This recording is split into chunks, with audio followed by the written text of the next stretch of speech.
இவங்களா அவங்கள சம்பந்தமே இல்லாதவங்கள ஒர்த் இல்லாதவங்கள தூக்கி வைக்கிற காட்சிகளை நம்ம பார்க்கிறோம். குடிக்கிறதுக்கு தண்ணி கூட இல்லாம சிரமப்பட்டிருக்காங்க அப்படிங்கிற தகவல் வரும்போது நமக்கு சங்கடமா இருக்கு. ஏற்பாட்டாளர்கள் நிகழ்ச்சியை நடத்துவதற்கு தகுதியற்றவர்கள். அடுத்தவங்க காசுல கும்மி அடிக்கும் போது ஈஸியா அவங்க செஞ்சுட்டாங்க. ஆனா தான் சார்ந்திருக்கிற இவங்க சொந்த காசை போட்டு செய்யறனால எவ்வளவு காசை சுருட்ட முடியுமோ அவ்வளவு சுருட்டி இருக்காங்க. இந்த வீடியோஸ் பாருங்க, பிச்சைக்காரங்க நிக்கிற மாதிரி லைன்ல நிக்கிறத நம்ம பாக்குறோம்.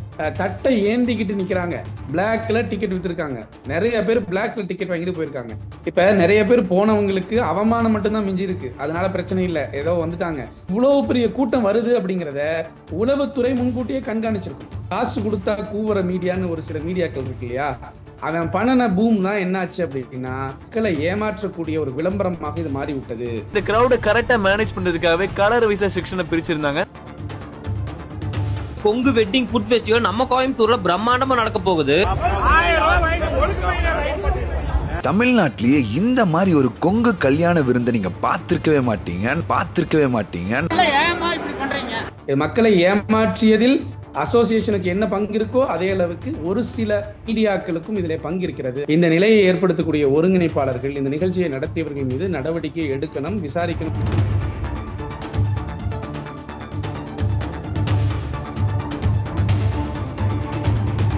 நேர்களுக்கு அன்பு வணக்கங்கள். நான் உங்கள் தன்னோட தமிழன் ஜஸ்டின். இன்றைக்கு நேர்காணல்ல நம்முடன் இணைந்திருப்பது ஊடகவியலாளர் சையது முகமது அவர்கள். சார் வாழ்த்துக்கள் சார். வாழ்த்துக்கள். சொல்லுங்க. கோயம்புத்தூர் மாநகர்ல கொங்கு வெட்டிங் ஃபுட் ஃபெஸ்டிவல் அப்படின்ற ஒரு உணவு திருவிழா நிகழ்ச்சி நடந்திருக்குது. கிட்டத்தட்ட ஆயிரக்கணக்கில் மக்கள் வந்து போயிருக்காங்க. இப்ப இந்த நிகழ்வுல ஒரு பண மோசடி நடந்திருக்குது, உணவு மோசடி நடந்திருக்குன்ற ஒரு குற்றச்சாட்டு எழுகுது. இதை பத்தி நீங்க என்ன தெரிவிக்க விரும்புறீங்க? இல்ல, இப்ப ஆக்சுவலா வந்து கொங்கு உணவு திருவிழா அப்படின்னு சொல்லிட்டு ஒரு ஆல் கேட்டரர்ஸ் அசோசியேஷன் அவங்க சார்பில் நடத்தியிருக்காங்க.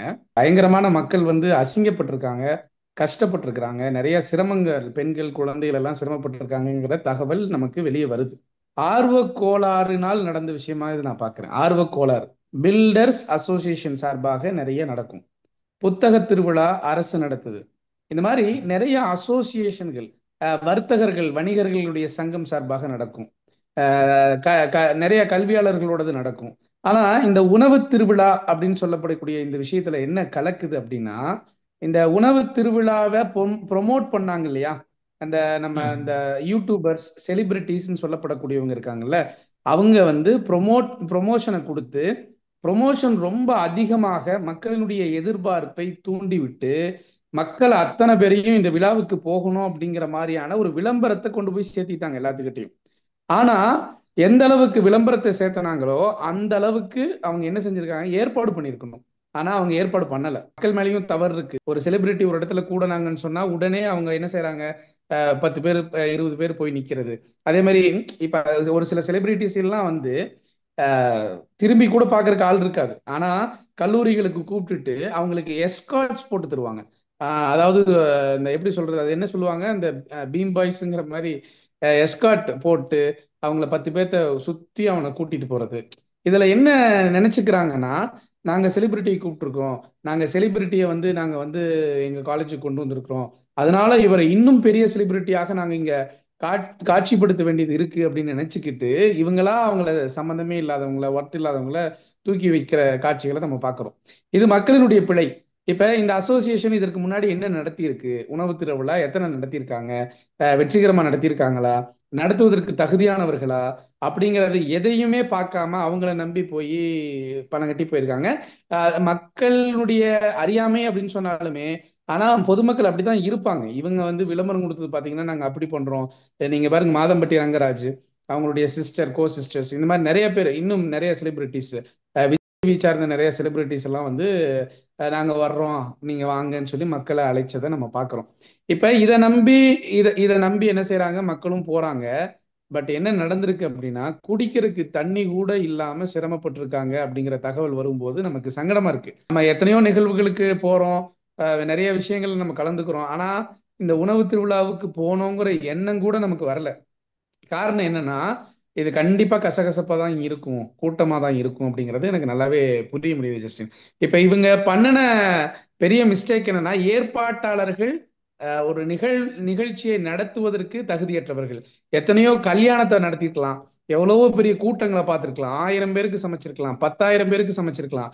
ஆனா அது எல்லாமே பாத்தீங்கன்னா அங்க வந்து பேமெண்ட்டை வாங்கிட்டு 10,000 பேர் வர்றாங்க, அது இன்னொருத்தவனோட காசுல இவங்க சமைச்சு கொடுக்கறது. இவங்களுக்கு காசு எத்தனை கிலோ போடுறாங்களோ அத்தனை பேமெண்ட் அதிகமாயிட்டே இருக்கும். அதனால அடுத்தவன் காசுல கும்மி அடிக்கும் போது ஈஸியா அவங்க செஞ்சுட்டாங்க. ஆனா தான் தான் சார்ந்திருக்கிற இவங்க சொந்த காசை போட்டு செய்யறனால எவ்வளவு எவ்வளவு காசை சுருட்ட முடியுமோ அவ்வளவு சுருட்டி இருக்காங்க அப்படிங்கிறது தான் என்னுடைய வாதமா இருக்கு.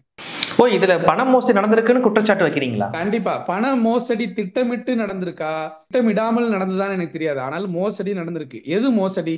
முதல்ல நீங்க ஒரு விஷயத்த தெரிஞ்சுக்கணும். எது மோசடி? மக்கள் கிட்ட ஒரு ஒரு விஷயத்த சொல்றோம், அதை செய்யாம ஏமாற்றுவது. இப்ப நீங்க வாங்க, நீங்க பல ஃபுட் இருக்குது, அது இருக்கு, இது இருக்குன்னு கடைசியில ஒரு வடை கூட சாப்பிட முடியாம திரும்பி வந்தவங்க எத்தனையோ பேர் புலம்பிட்டு இருக்காங்க. லைன்ல நிக்க முடியல. லைன்ல நீங்க அந்த வீடியோஸ் பாருங்க, பிச்சைக்காரங்க நிக்கிற மாதிரி லைன்ல நிக்கிறத நம்ம பாக்குறோம். நம்ம அதை கொச்சப்படுத்தி சொல்லல. ஆனால் எத்தனையோ மக்கள் தட்டை ஏந்திக்கிட்டு நிக்கிறாங்க. தட்டை ஏந்திக்கிட்டு அப்படியே அகதி முகாம்ல இருக்கிற மாதிரி சாப்பாட்டை கேட்டுட்டு பயங்கரமா சிரமத்துல இருக்கிற மாதிரி நிக்கிறாங்க. ஏதோ 1 2 கிடைக்குது. ஆனா அவங்க எத்தனை ஃபுட்டு சொன்னாங்களோ அதெல்லாம் அங்க கிடைக்கல. 400 வகையான உணவு சொல்லியிருந்தாங்க. ஒரு பானிபூரி இருந்தது, ஒரு பூரி இருந்தது, அதுல உருளைக்கிழங்கு வச்சா அது ஒரு பூரி, அதுல தயிர் ஊத்துனா இன்னொரு பூரி, அதுல வெங்காயம் போட்டா இன்னொரு பூரி, ஒரு கரண்ட தோசை இருக்குது, அந்த தோசைக்கு மேல மிளகா சட்னி வச்சா அது ஒரு தோசை, மசால் வச்சா ஒரு தோசை, வெங்காயம் போட்டா ஒரு தோசை, பன்னீர் போட்டா ஒரு தோசை, முட்டைகோஸ் போட்டா ஒரு தோசை. இந்த மாதிரி இந்த 200 வகை 300 வகை இதெல்லாம் நம்ம வந்து ஃபோக்கஸ் பண்ணல. நான் என்ன கேட்கறேன்னா, எத்தனை பேருக்குன்னு நீங்க ஃபிக்ஸ் பண்ணீங்கன்னு டிக்ளேர் பண்ணணும். நான் இப்ப எங்க பாருங்க ஜஸ்டின், பிளாக்ல டிக்கெட் வித்திருக்காங்க, பிளாக்ல டிக்கெட் வித்திருக்காங்க. நிறைய பேர் பிளாக்ல டிக்கெட் வாங்கிட்டு போயிருக்காங்க. சரி, இதை விற்பதற்கான உரிமத்தை யார் கொடுத்து? இந்த ப்ரோக்ராமுக்கு 5000 பேர் ஓகேன்னு நீங்க பிளான் பண்ணியிருந்தா 5000 பேர் தானே இருந்திருக்கணும். அது எப்படி 50,000 பேர் வந்திருப்பாங்க? அப்ப என்ன தெரியுதுன்னா, இவங்க காசு என்ட்ரி டிக்கெட்டுக்காக ஆசைப்பட்டு பெரிய ஒரு மோசடி வேலையை இந்த அசோசியேஷன் செஞ்சிருக்குன்னு நான் பகிரங்கமாக குற்றம் சாட்டுறேன். அது மட்டும் இல்ல, இந்த மாதிரி நிகழ்வுகள் நடக்கிற போது எந்தவித அசம்பாவிதமும் இல்லாமல் தவிர்த்துட்டாங்க. இப்ப நிறைய பேர் போனவங்களுக்கு அவமானம் மட்டும்தான் மிஞ்சி இருக்கு, அதனால பிரச்சனை இல்லை, ஏதோ வந்துட்டாங்க. ஆனா உயிர் சேதமோ பொருள் சேதமோ உடைமைகள் சேதப்பட்டிருந்தால் மிகப்பெரிய இழப்பை சந்திப்பதற்கு நம்ம தயாரா இருக்கணும். ஏன்னா இவ்வளவு பெரிய கூட்டம் வருது அப்படிங்கிறத உளவுத்துறை முன்கூட்டியே கண்காணிச்சிருக்கணும். உளவுத்துறை முன்கூட்டியே கண்காணிச்சு அவங்கள்ட்ட போய் நீங்க இந்த மாதிரி விளம்பரப்படுத்துறீங்களே, இந்த மாதிரி இவங்கெல்லாம் செலிபிரிட்டிஸ் எல்லாம் வந்து விளம்பரப்படுத்துனீங்கன்னா இத்தனை மக்கள் வந்துருவாங்களே, இத்தனை மக்கள் வந்துட்டா நீங்க என்ன தயாரிப்பு வச்சிருக்கிறீங்கன்னு முன்னாடியே செக் வச்சிருக்கணும். இது அவங்க வைக்கல. அப்ப நான் என்ன சொல்றேன்னா, இந்த அசோசியேஷன் அப்படிங்கிறது ஒரு அடுத்தவன் காசுல 2000 பேருக்கு சாப்பாடு போட்டேன், 50,000 பேருக்கு சாப்பாடு போட்டேன், 1,00,000 பேருக்கு சாப்பாடு ஆக்கினேன், அதெல்லாம் எவனோ ஒருத்தனோட காசுல நீ கூலிக்கு வேலை செஞ்சிருக்க, அவ்வளவுதான். பட் நீ வந்து ஒரு அசோசியேஷனா இருந்து கேவலமா இருக்கு இல்லையா? அதாவது நீங்க வந்து ஊருக்கு சாப்பாடு கொடுக்குறேன்னு சொல்றீங்க, இத்தனை பேருக்கு எங்களால உடனே செய்ய முடியும், அத்தனை பேருக்கு இதெல்லாம் செய்ய முடியும். ஜஸ்டின், இதுல என்ன தெரியுமா தெளிவா தெரியுது? இந்த மீடியான்னு ஒண்ணு இருக்கு இல்ல, இந்த மீடியா, அதாவது எப்படி சொல்றது, காசு கொடுத்தா கூவுற மீடியான்னு ஒரு சில மீடியாக்கள் இருக்கு இல்லையா, அவன் பண்ணன பூம் தான் என்னாச்சு அப்படின்னா, இது பகிரங்கமாக மக்களிடத்துல போய் மக்களை ஏமாற்றக்கூடிய ஒரு விளம்பரமாக இது மாறி விட்டது.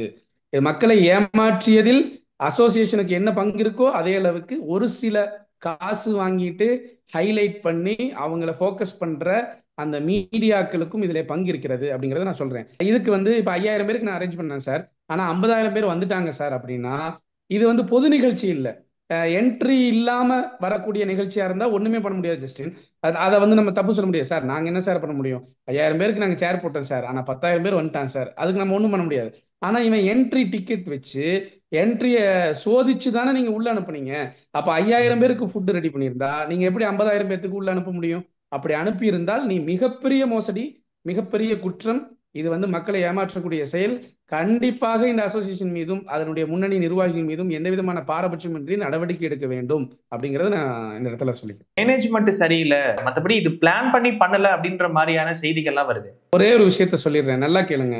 அதாவது அரசு அந்த காவல்துறை உடை அல்லது மிலிட்ரி, அரசு ஒரு விஷயத்த செஞ்சா மட்டும்தான் ஜஸ்டின் மக்கள் கட்டுப்படுவார்கள். தனியார் எதை செஞ்சாலும் இந்த மாதிரி விளங்காம தான் அது போகும்னு நான் சொல்றேன். ஒரு தனியார் ஒரு 2000 பேர்த்து கூப்பிட்டு கல்யாணம் நடத்தலாம். ஒரு தனியார் என்ன செய்யலாம், தனியார் நிறுவனமோ அல்லது வேற சில இதோ ஒரு 10,000 பேர்த்து கூப்பிட்டு இது பண்ணலாம். ஆனா நல்லா கவனிக்கணும், இதுல அரசினுடைய உதவி பெறாமல் இவங்க அனுமதி பெற்றாங்களான்னு எனக்கு தெரியல. முன் அனுமதி கேட்டு இவ்வளவு பேருக்கு நாங்க திட்டமிட்டு இருக்கிறோம். இதனுடைய அரசினுடைய பங்களிப்பு, காவல்துறையினுடைய பங்களிப்பு எங்களுக்கு இருந்தால் மட்டும்தான் இந்த மக்களை நாங்க வந்து என்ன செய்ய முடியும், ஒருங்கிணைக்க முடியும். அப்படிங்கிற ஒரு லிமிட் இருக்குல்ல, அது அதை செட் பண்ணணுமா இல்லையா ஜஸ்டின்? இப்ப நான் என்ன சொல்றேன், இப்ப வந்து ஒரு 500 பேர் கலந்து கொள்ளக்கூடிய ஒரு நிகழ்வு, காவல்துறைக்கு அனுமதி கேட்க தேவையில்லை, உள்ளரங்குன்னு வச்சுக்குவோம். அதே மாதிரி 5000 பேர் கலந்து கொள்ளக்கூடிய நிகழ்வு அப்படின்னா காவல்துறை தெளிவா, இப்ப விஜயனுடைய மாநாட்டுல நிறைய போய் கேள்வி கேட்டாங்க. நீங்க கம்பத்தை மாத்தினீங்களா, நீங்க அதை பண்ணிட்டீங்களா, இதை பண்ணிட்டீங்களா, இந்த கம்பத்தை தள்ளி போடுங்க, இந்த இடத்துல இந்த பிரச்சனை இருக்குது, இங்க மண்ணு போடுங்க, எவ்வளவு விஷயங்களை முன்னெச்சரிக்கையாக கேட்டாங்க இல்லையா? அது மாதிரி இந்த நிகழ்வுக்கு கேட்கப்பட்டிருக்கிறதா அப்படிங்கறத கேள்வியாக நான் வைக்கிறேன். உணவுகளை வந்து பாத்தீங்கன்னா நிறைய பேர் சாப்பிட முடியாம போயிட்டாங்க. இப்ப அந்த உணவுகள் என்ன ஆச்சுன்ற ஒரு கேள்விக்குறி இருக்குல்ல. வெஜிடேரியன் வந்து நிறைய வேஸ்ட் ஆச்சு அப்படின்னாங்க நம்ம விசாரிச்சதுல. நான்வெஜ்ஜுக்கு தான் ஃபுல் கூட்டமா இருந்துச்சு அப்படிங்கிற தகவலையும் சொல்றாங்க. எதுவாக இருந்தாலும் சரி ஜஸ்டின், இப்ப உணவு வீணா போச்சா, அதனால காசோட போயிடும். மக்களுக்கு ஏதாவது ஒரு பிரச்சனை ஏற்பட்டிருந்தால், அந்த கூட்ட நெரிசலில் குழந்தைகளுக்கோ பெண்களுக்கோ அல்லது முதியவர்களுக்கோ ஏதாவது சிக்கல் ஏற்பட்டிருந்தால் யார் பதில் சொல்றோம், யார் பதில் சொல்ல முடியும்னு நான் கேட்கிறேன். அது மட்டும் இல்லாம மக்களினுடைய அந்த தன்மானம், சுயமரியாதை பாதிக்கப்பட்டு என்னமோ ஒரு பிச்சைக்காரங்க லைன்ல நிக்கிற மாதிரி நிக்கக்கூடிய அந்த அவல நிலையை நம்ம பார்க்கிறோம். இந்த நிலையை ஏற்படுத்தக்கூடிய ஒருங்கிணைப்பாளர்கள், இந்த நிகழ்ச்சியை நடத்தியவர்கள் மீது நடவடிக்கை எடுக்கணும், விசாரிக்கணும் அப்படிங்கறத நான் முன்வைக்கிறேன். மக்கள் சார்பாக நான் முன்வைக்கிறேன். மிக்க நன்றி சார். இவ்வளவு நேரம் ஒதுக்கி உங்களுடைய கருத்துக்களை பகிர்ந்தமைக்கு மிக்க நன்றி சார். நன்றி.